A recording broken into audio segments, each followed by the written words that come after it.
Oh, yeah! Ladies and gentlemen! Are you ready for your moment of bliss? Because what Poppy wants, Poppy gets. Yowie wowie! I don't even know if that's PG! Acknowledge me! Woo! Oh, you didn't know? Well, let me tell you something, brother! Welcome to the most must-see WWE talk show in history. Welcome to the Cream of the Crop Wrestling Podcast. The cream of the crop! Nobody does it better. It's still real to me, damn it!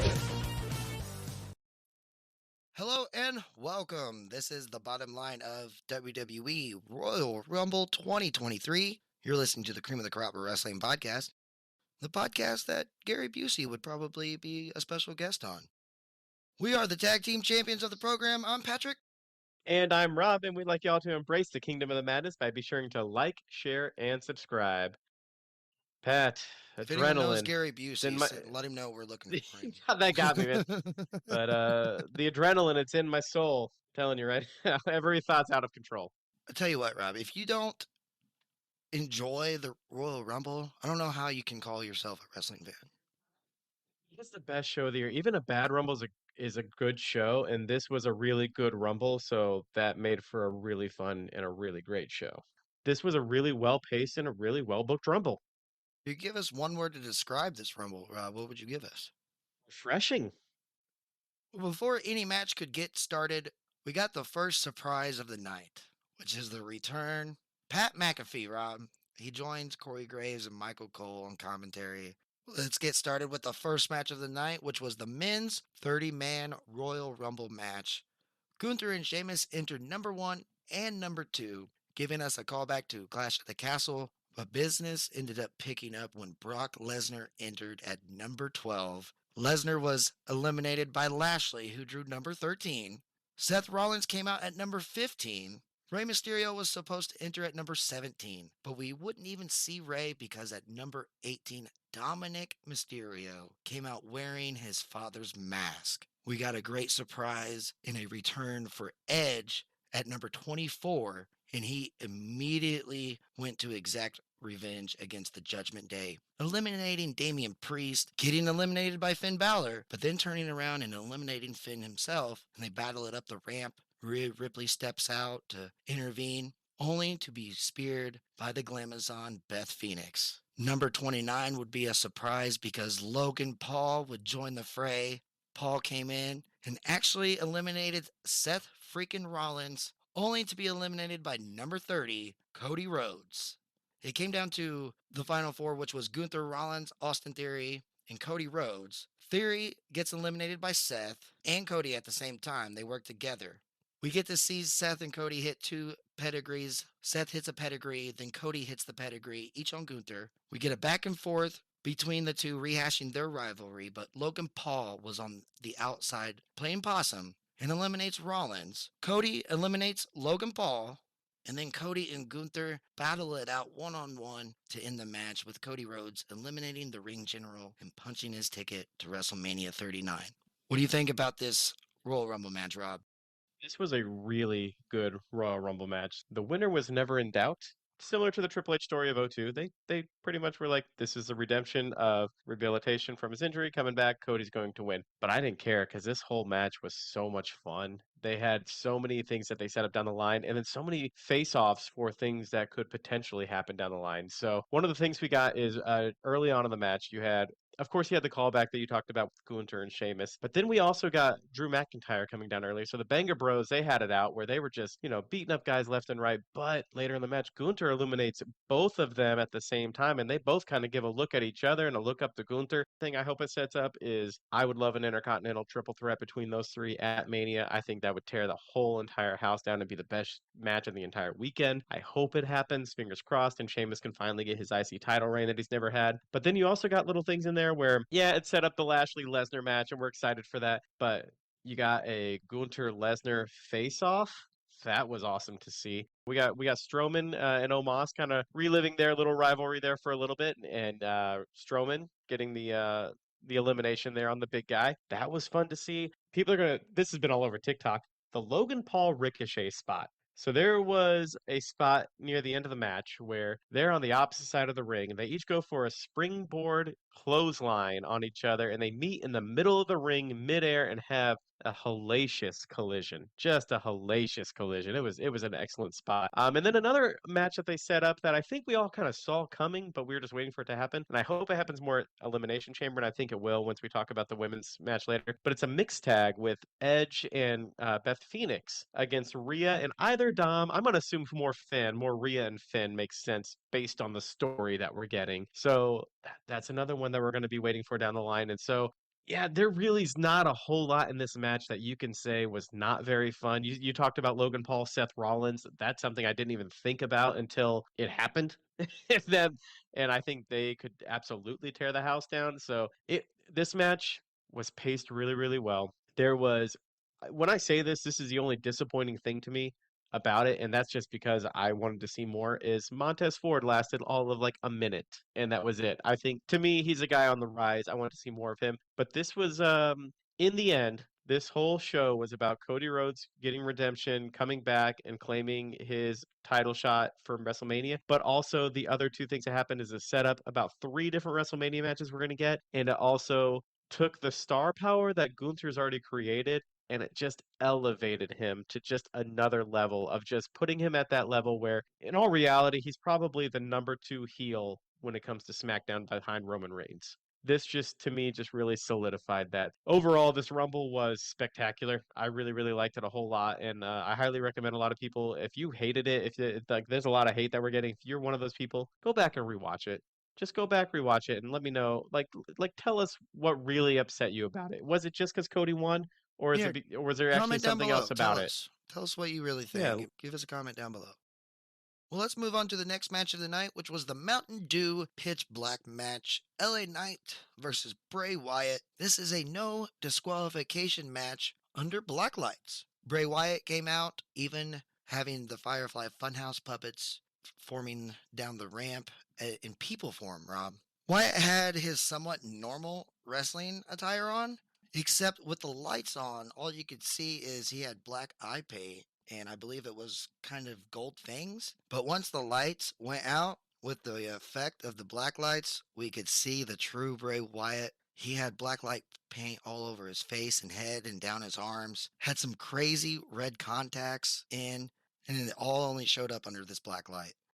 We all knew what to expect with this match. The only thing we couldn't expect was what kind of Bray Wyatt were we getting before, and it was a quick match with LA Knight not able to put any sort of dent in Wyatt, even pulling out a kendo stick to no effect. Bray Wyatt hits the sister Abigail and gets the pinfall, but after the match, Wyatt puts on a mask. While he's standing face down into the turnbuckle, he kind of turns away from everybody looking at him in the camera. He turns back around and he's got this new mask on. And he chases Knight and catches him with the mandible claw in the crowd area. And then Uncle Howdy appears at the top of this platform and jumps off onto LA Knight with fire and pyro going off. And you could also see the Firefly Funhouse characters looking down on Wyatt from the platform. Can you make sense of any of this, Rob? absolutely not. Uh, What I tell you? What I Ma- tell you? I've told you more than once leading into this that the only answer we were going to get is, what does Bray Wyatt look like when he's going to wrestle a match, and who's going to win? We're probably going to leave the Mountain Dew Pitch Black match with more questions than answers, and I don't know what to expect. You don't either. Kudos to the makeup artist on this one because I loved at the beginning when Bray Wyatt did his back bend in the corner and the effect that he had on his face that was already painted there when he had his head upside down. It gave him more of a different evil look of a right side up face, even though he was upside down. So kudos to the makeup artist on that. That was really, really cool. I like that a lot. Bray Wyatt is. I know people are going to hate me when I say this. It's the equivalent to The Undertaker. He's not on The Undertaker's level, people. Calm yourselves down. But his entrance is so much fun. I know you hate it that it takes so long, but it's so good and it's so great in an arena like that with all like the cell phones and stuff like that. It's a very awe-inspiring moment to be around. Match-wise, it did exactly what we thought it was going to be. It was just going to be Bray Wyatt, impervious to pain, LA Knight trying to figure things out. Couldn't figure it out. Had a cool table spot. Weird Mountain Dew splatter everywhere. Everywhere. Not really sure what that was. That It ooze. almost looked to me, it was like almost like a play on. It was supposed to be like fireflies going everywhere. Okay, yeah, I was like, I I don't don't know know what it what was. it was. It You know what I was mean? weird. So, but after the match was the important part here. So it was you talked about Bray putting on that mask, so he's pretty much just shown us now. He's got about 4 or 5 different characters just in this like small moment. Impervious to kendo sticks. So I don't know why Los Angeles Knight just kept trying to hit him with it, but it was to no effect whatsoever. But I was you told me over and over, and I was trying to just not let it be in my head. I wanted the reveal of Uncle Howdy. Yeah, no, I'm trying to justify it. I can't. I wanted the reveal of Uncle Howdy, so I was let down. We didn't get it. So yeah, we got to wait till television because all we had was just Uncle Howdy showing up, jumping from about 20 feet, causing pyro, and that was it. So yeah, this whole show, you weren't wrong. It was just we got an awesome entrance, and Bray Wyatt did about 3 or 4 different moves, and it's a horror movie. That's it. Well, let's move on to our next match of the night, which is for the Raw Women's Championship Bianca Belair versus Alexa Bliss. Overall, decent match with Alexa seeming to get the best of Bianca during certain points throughout. Bianca fought back, avoiding the sister Abigail and hitting the KOD for the pinfall. Match gets a thumbs up for me. I was waiting for some Bray Wyatt slash, Uncle Howdy chicanery, and it would come after the match with some footage of Bliss when she was enveloped by Bray Wyatt a couple years back. And we see Uncle Howdy and hear him saying, "Do you feel in charge?" I think we're about to find out tomorrow night. So match wise, it is a typical women's championship match. Everything about it was fine. Nothing terrible, nothing great. Was what it was. But yes, the Bianca, she goes out, she leaves her title, and I want to say this is over the Alexa Bianca portion. So let's move on to the Alexa portion. The look on her face. This is some of the best facial acting that you're going to see from many of the women on the roster because she's looking up at the screen that's showing all these images from what she used to be. They showed her with the black ooze from I think it was Mania 37 somewhere in there, the black ooze coming down, her on her playground, the Lily doll, like all these things. They showed all of it, and the look on her face was not I'm in a trance. It was not I'm just looking and I'm scared. It was pure terrified mixed with I think she actually got some tears out. Like I genuinely think there were some tears that were actually like at least in her eyes. So kudos to Alexa Bliss that really selling the fear that's going on in her body, that's going on in her mind right now for Uncle Howdy just saying, "Do you feel in charge? Like, do you really think you're the one in charge of all this?" Because I genuinely now this is me just really going diving head deep into all of this. Alexa Bliss, when she was in the match out there, was just Alexa Bliss. I personally think her losing Uncle Howdy is going to say something similar in the fashion of, if you let me be in charge, if you let me take over, you know I can win things like that for you. You know that I will never let you lose and stuff like that. So I think her losing was Uncle Howdy being like, I'm just going to make you lose. Like, I'm in charge and you will win and you will lose based on me being in charge. Do you understand this yet? Are you understanding this yet? You know, like that's kind of what the vibe I'm getting, but I hope we find out tomorrow night on Raw.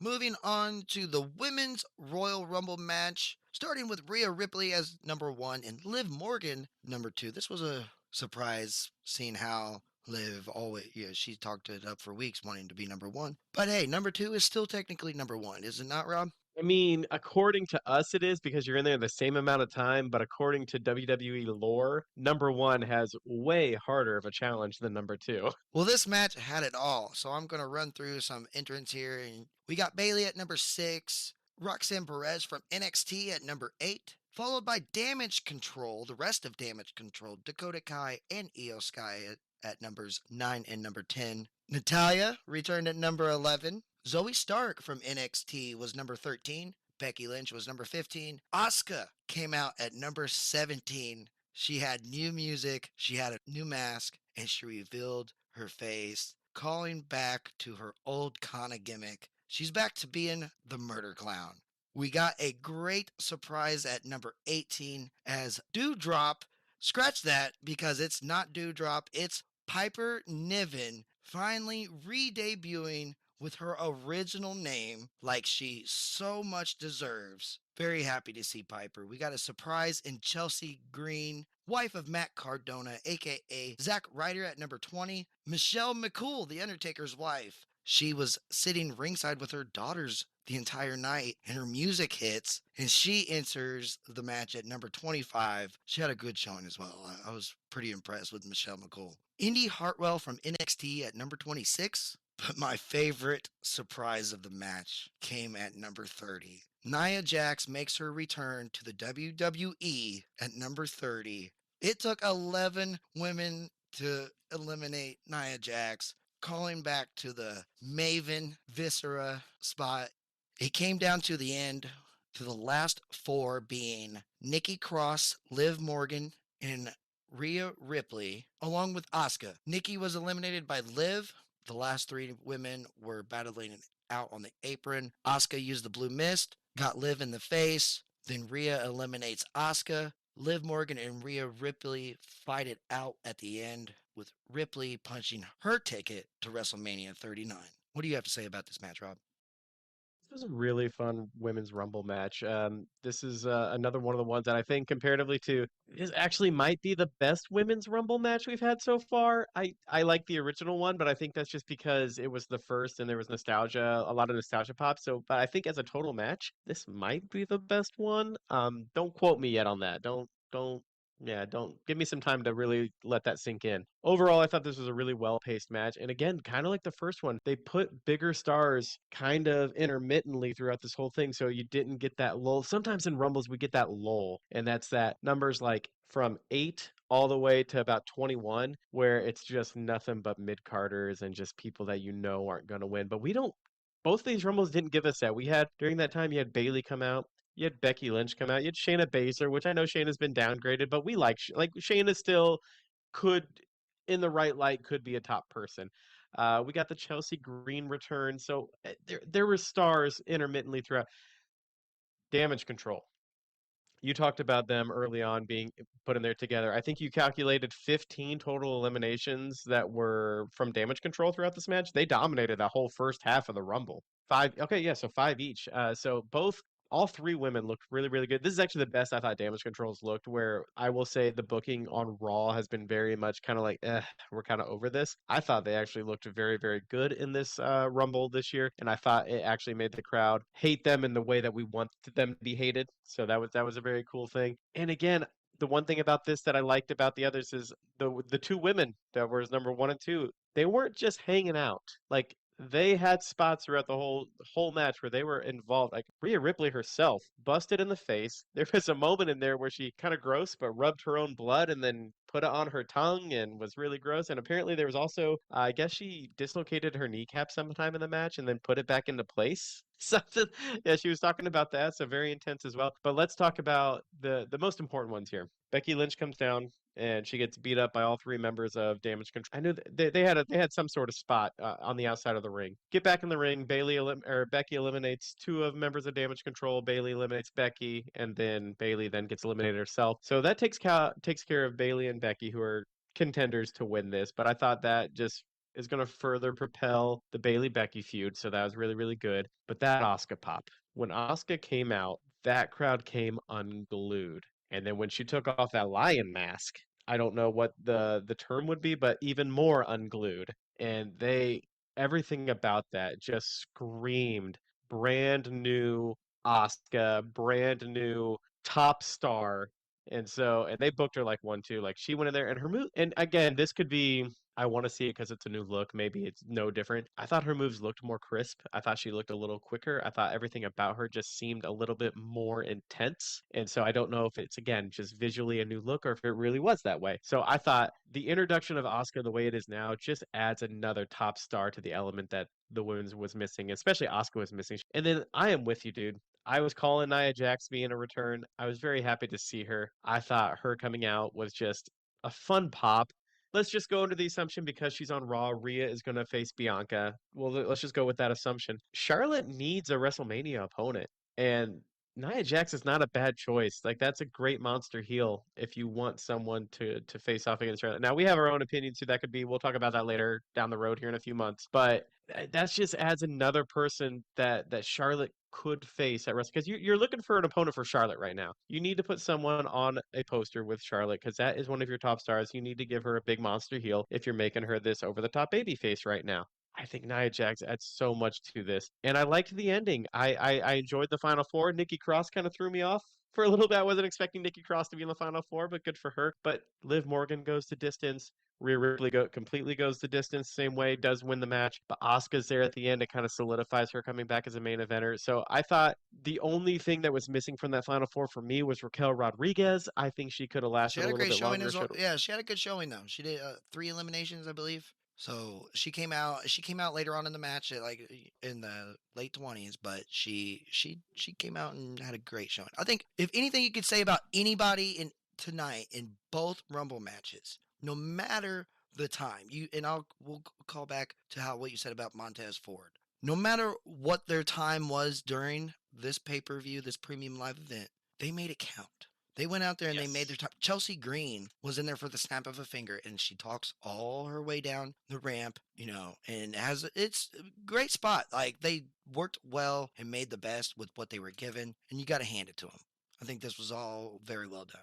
Well, and I'm going to give credit to someone that this is a person I'm not a huge fan of. You love this human being, but she in her match back at SmackDown and also in her Rumble here, Lacey Evans has looked good. I can't say she hasn't. She has played that gimmick well, and she is doing a great job out there right now. So kudos to her for her 4th or 5th repackage, but still firing on all Sonya cylinders right now. Deville, she had a Sonya good had a good showing. showing. Yeah. Yeah, Sonya looked great out there. I think the only disappointing thing, and this is just for me, I know they're just trying to build more to the Becky and Bailey, and I actually think having Becky eliminated earlier in the match was really good because sometimes if you have someone like Becky there later, the crowd might turn on Rhea, and you don't might, and I don't want to say turn on Rhea, turn on the finish. And by having someone like Becky there, so having Becky there out early, I think made everyone forget about that. And now, granted, people love Rhea in that general, but I think that helped the finish be a little bit more satisfying that you didn't have this over the top babyface lose. So you I you agree had with you. you Yeah. had Liv who yeah. So I mean you had Liv and Oscar there who people love, but I think people weren't disappointed at all. And I think if Becky was there later, having her go eliminated earlier with the You get a Bailey Daniel and the whole Bryan damage moment. control, I think it really helped for a more satisfying ending. Now, granted, had they had Becky be eliminated early and then like Lacey Evans win, they have a different story on her hands right there. But I thought overall this was again a well booked Rumble. They had spots intermittent, so there really wasn't any like boring moments. And so yeah, kudos to them. I think both Rumbles were just booked really well. Well, it's time that we talk about the main event of the night. Kind of saw this coming and falling at this place in the card, Rob. You couldn't end this premium live event without it being Roman Reigns, Kevin Owens, and the Sami Zayn bloodline storyline. Am I right? This has been the best thing WWE has ever put together in about like the last 15, 20 years. And so it is only right when we hit the climax that we did today that it closes out the show in the stadium. Well, let's get into the match because it's Kevin Owens versus Roman Reigns for the undisputed Universal Championship. Paul Heyman and Sami Zayn were at ringside. This was an absolute fight back and forth. We saw Owens kick out of a pin after a Superman punch, Roman kick out of a pin after a Swanton bomb from Owens. There were a few near falls, even the ref taking a bump to miss a pin. Steel steps get involved with Roman using them to his advantage and getting the win after a spear, and he gets the pinfall. Kevin Owens was clearly spent, but the bloodline, the Usos and Solo Sikoa, come down to what we thought they may celebrate with the tribal chief. But the Usos stomped Owens, hit him with the 1D. They wrap a chair around his neck, seating him into the turnbuckle for Solo Sikoa to hit running hip attack. Then Paul Heyman pulls out some handcuffs and they handcuff Owens to the top rope. The Usos gave him 8 super kicks in a row. Roman grabs a steel chair, but before he could hit KO, Sami Zayn steps in front of the tribal chief trying to reason with him, telling him this is beneath him. He doesn't have to do this. Roman says there's no going back now and hands Sammy the steel chair. And he tells Sammy, if you want to be in the bloodline, you got to do things like this. Otherwise, go do jackass shit. Roman told Sammy to pull the trigger, then mocked him for crying and palming him in his face. Then when Roman turns his back to Sammy, Sami Zayn hits Roman with the steel chair to the back. Everybody in the bloodline just had that really bad look on their face. And Jimmy Uso super kicks Sammy. Solo Sikoa gives him the Samoan spike. And when you think Jey Uso is going to join in, Jey just leaves up the ramp. Roman hits Sammy with the chair a couple of times and punches him a few times. And the crowd starts chanting, F you, Roman. Roman drops pedals from his lay onto Sami Zayn. Jimmy Uso kicks Kevin Owens one more time, and they leave up the ramp with Jimmy holding Sammy's honorary Uso shirt. This is what we've been waiting for. Sami Zayn has done everything he can for the bloodline and had no choice in the end but to step up to the tribal chief so he could protect his best friend. We talk about this almost in like a memoriam. This was so fun to watch the rise of Sami Zayn with the bloodline and enjoy it as much as we have it now. And we all knew this was coming, which makes it even harder. Like it wasn't a shock. We didn't know how, but we knew it was coming. I didn't remember much of the match until you just harkened back some of the spots, because this storyline that has happened was just ingrained in my head.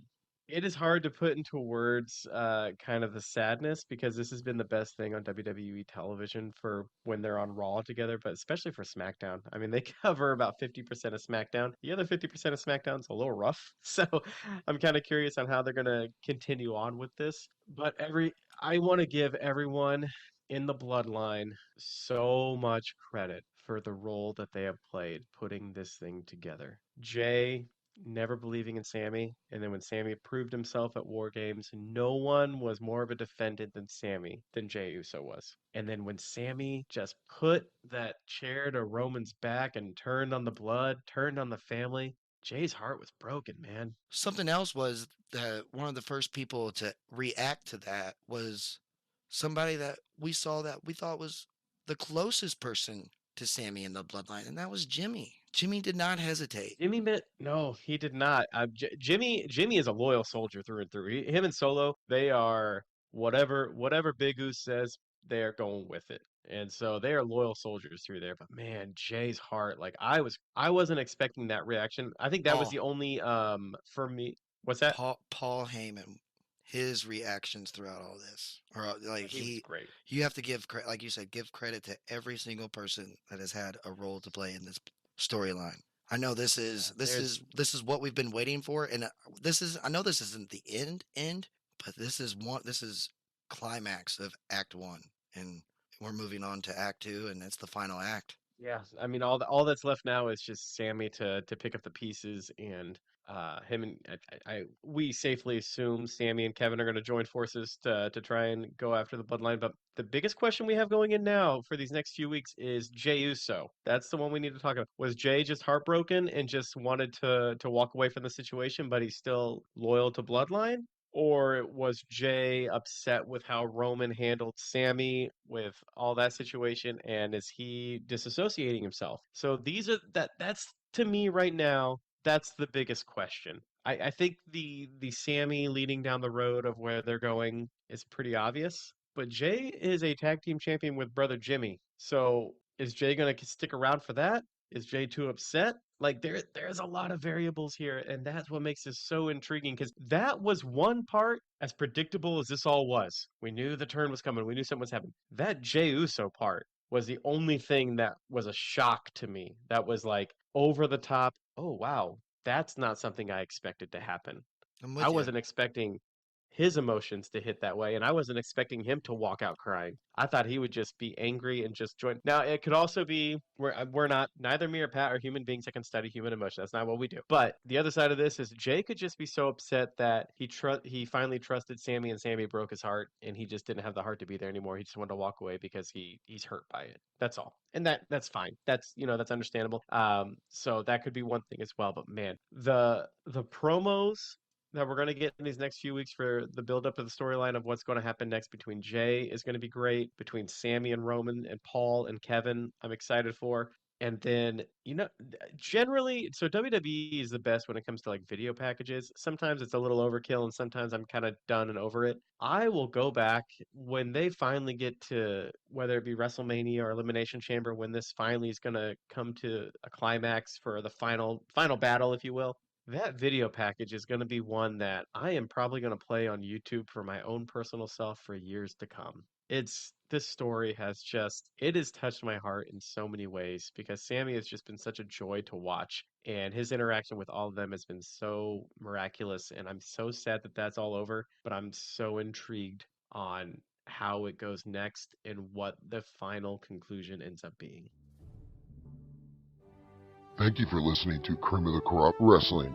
You can embrace the madness by finding us on Facebook at facebook.com/Cream of the Crop Wrestling. Follow us on Twitter at Cream of the Crop W. Subscribe to our YouTube channel by typing Cream of the Crop Wrestling in the search bar. Have fun with us on TikTok at Cream of the Crop Wrestling. And you can always find full episodes of the podcast wherever podcasts are found. Nothing means nothing, man. Nothing means nothing. What do you mean by that? More, I'm talking about all the way to the top, yeah. Unjustifiably in a position that I'd rather not be in. But the cream will rise to the top, oh yeah. You know that I'm the cream of the crop. The cream of the crop. Nobody does it better. Oh yeah.